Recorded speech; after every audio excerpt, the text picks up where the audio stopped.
there it is. Pretty much back to what it was. Everything is assembled. I didn't solder anything yet because I'm going to go do that over there. I've got to take this. I just wanted to test. I wanted you to see the soundboard and what it looks like. That is a soundboard with 3 stored sounds and a 1.5 watt amplifier.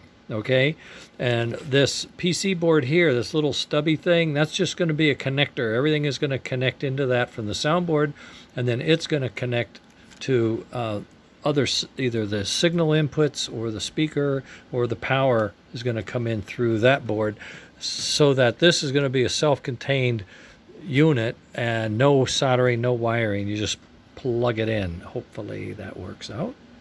And this is the chuff trigger coming in, so I use the 2 pins for him, and then I'll do the other things for it as well. And that should be very rugged. There's a little volume control right there if you want to add or subtract some power to it. 1.5 watts is not outrageous, okay?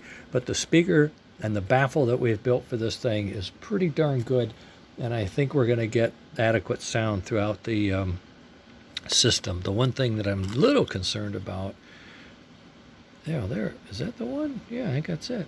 The thing I'm a little concerned about is the density of this. I had to make it thick for strength, but I also had to make it dense.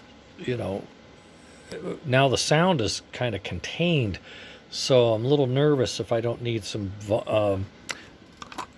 openings for sound. And how could I do that? I'm not sure yet, all right? I try to open up sounds down here. Sometimes that works. I'll have to experiment and see, what's necessary, what really needs to get done. And this thing gets bolted in right here, and then the wires are going to run underneath it. That's all part of the design. The wires lay flat and they run underneath it. And then the speaker gets fitted to the top. It's going to be not this big fat thing. It's going to be something like it, though. It's that same shape. Yeah, I had one around here, but I don't know what I did with it. At any rate, I have them. And that's how that's going to work. Is that some of them over there or no? This may be one. I'm not sure. It may be a little small. It may be the wrong one. I'll find it. And I'll get more. Don't worry. So I've got all the correct parts on this thing, or at least the latest and greatest parts. Okay. So I'm feeling really good about it. This is elongated. I got the lowering blocks in. I've got this real heavy duty. It's got 3 screws. It's not going anywhere. Holds everything nice and steady. This board is in. This board is in. Fans in. Boy, I mean, this, when you have it and it's done and you know everything goes there, and you've done it as many times as I have, it goes pretty quick. So I think we're going to be able to make some progress. And the other thing we know is it all works. It all does its thing.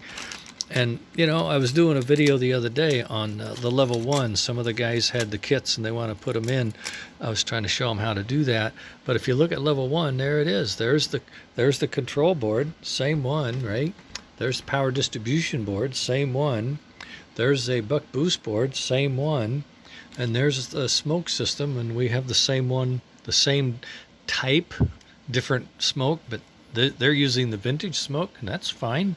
That board works, plugs into that, bingo. Oh, and we have the DC fields, right? So, you don't have to go crazy. This is a special project for the Royal Blue and a couple of guys that wanted a Royal Blue extended range and all that. So, basic, little up a notch or two, right? All right, I'll get back to work. I just thought you'd like to see that. I wanted you to see that soundboard too. It's pretty darn cool. Okay.